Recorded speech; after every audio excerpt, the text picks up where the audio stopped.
Good morning. This is the Real Scottish Politics Live morning show with myself, Ninian Wilson, one of the digital reporters at the National. I'm joined by Steph Braun, one of our political reporters. Just as ever, I think we'll kick things off with the front page. So there it is. You can see it there. Time up on indyref2 ban. So this is all about the a self-imposed ban time limit that David Mundell said back in 2017 that they would try and block indyref, another independence referendum, for another 5 years. That is now passed. At the time, they were saying that it would be a distraction from Theresa May's Brexit negotiations, and that the country shouldn't be thinking about Scottish independence, and it was a distraction, and the usual unionist lines. But obviously now with Nicola Sturgeon's announcement that there will be a referendum in October next year, it looks like that's just, now that the limit's passed, we can kind of look forward to that. And I think what we will see is, though, we'll see, if it's, in 2017, it was, we can't be distracted from the Brexit negotiations, and Brexit, is still something that's affecting lives, but now it will be I fully expect to hear lines along, with the cost of living crisis. And lines like this, that and the war in Ukraine and things like that. Yeah, war in Ukraine. If it's not that, then it'll be something else. But yeah, it's a really great story. We've got a comment from the SNP on it. It's written by one of our reporters, Hamish Morrison. I highly recommend you give it a read. Yeah, it's a good one. I mean, it seems like the Tories back in 2017 were keen to kick this into the long grass and just said, you can't have it for 5 years, hoping that the issue would go away. I don't know what made them think that, but because obviously Scotland had been taken out of the EU against its will, so I don't know what made them think that this would go away. Obviously that has now passed, and we've got Nicola Sturgeon hoping to hold a referendum next year. So it's quite interesting to always look back at things that were said. You always find that politicians have a habit of hoping that people will forget about what they've said in the past, but they don't. So there was a lot of tension at the time in 2017 over getting Brexit done, which May obviously struggled to do, and she was obviously keen to brush this under the carpet, which hasn't worked. So that's an absolutely great one from Hamish. In other news, we've kind of there's a fair bit on the website about all the questions around the Chris Pincher allegations. For those of you that don't know, Chris Pincher obviously resigned from his position as Deputy Chief Whip the Tories last week after he faced being accused of drunkenly groping two men in a private members club in London. But the key thing here now is that Boris Johnson is facing questions over what he knew about this man's behaviour before actually giving him that position in February. He's initially claimed they didn't know anything about it, but now there's stuff coming out from Dominic Cummings about Boris Johnson calling him Pincher by name, Pincher by nature. So there's a lot, once again, integrity, trust, truth, it's all coming out again to haunt the Prime Minister.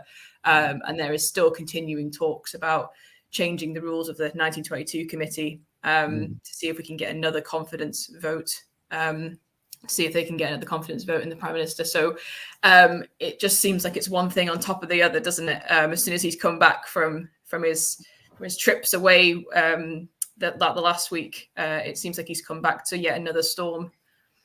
Yeah, I mean, it feels like it's just it's another case of chickens coming home to roost for Boris Johnson.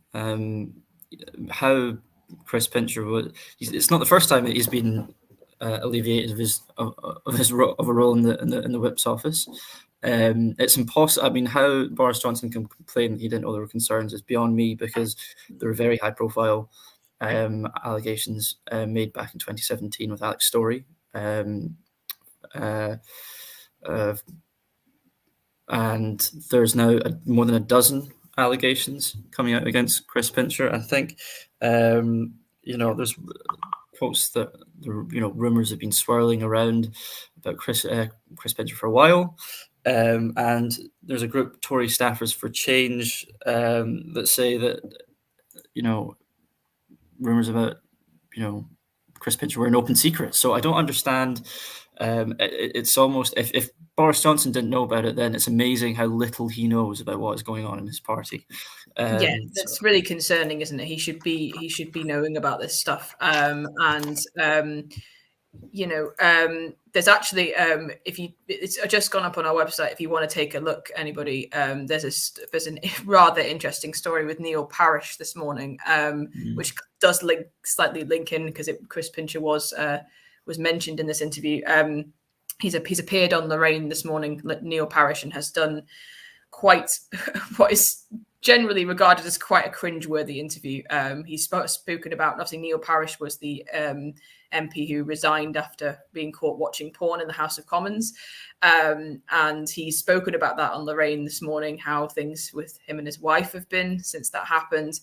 So you can read up a little bit more on what he said. It's a bit, it takes you back a bit. That's all I'm going to say.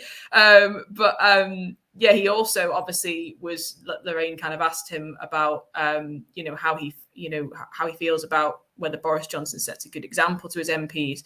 And in his answer, he sort of appeared to question Boris's approach to this Chris Pincher issue, with the way that he sort of appears to have potentially flip-flopped over whether he knew or not. And I think there is speculation of what's the difference between Neil Parish having to resign as an MP for watching porn and the case with Chris Pincher. Chris Pincher is known to be a lot closer to Boris Johnson than Neil Parish was, so there's some speculation that's maybe a part of it. There's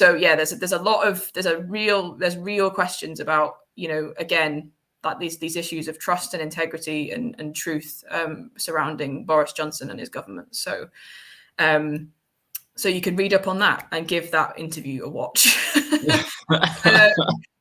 The other quite interesting thing on our website that we're going to continue to keep covering over the next few days, and I would imagine beyond that as well, this de facto referendum issue, which is basically obviously the SNP. The SNP government have SNP and Green government, should I say, have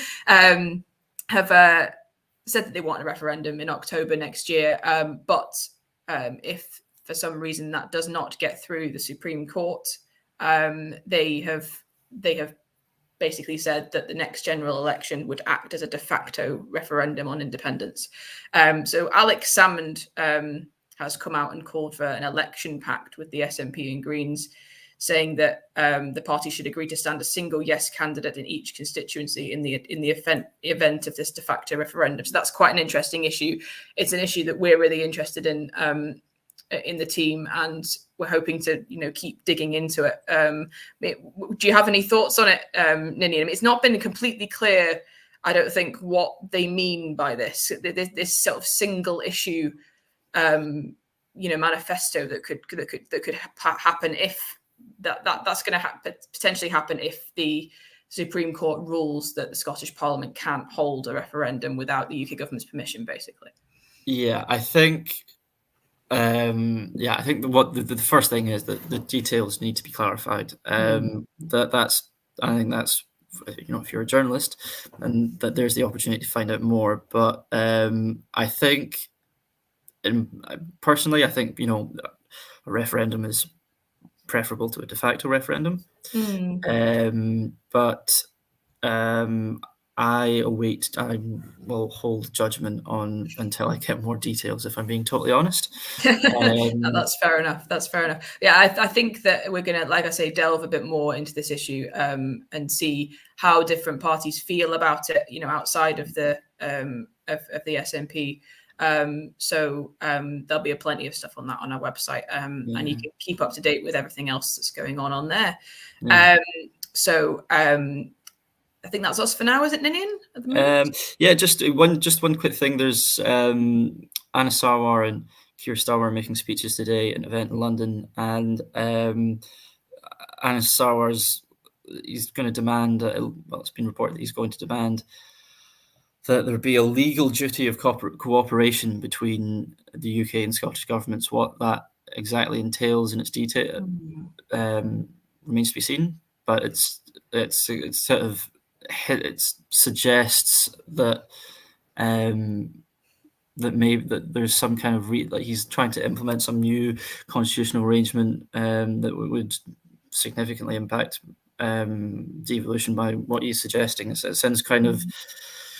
I think there's a kind of like undertone that he would like what the SNP government to, or the Scottish government to conform maybe more to what's going on in the UK government. So I think that's pretty weird and strange, and I'd like to hear more about it because it doesn't make any sense to me. But we'll need to. But that's so. Once that speech happens, we'll have more on that. And Keir Starmer is also announcing his 5-point Brexit plan, which I think will probably cause quite a bit of upset across the political spectrum. He's basically committing to no customs union and sort of maintaining a hard Brexit negotiated by Boris Johnson. So that's definitely something that's worth keeping an eye on as well. But yeah, aside from that, I think we just about covered it, Steph. Brilliant. Well, we'll see you guys later in the week. Cheers, guys. Thanks so much.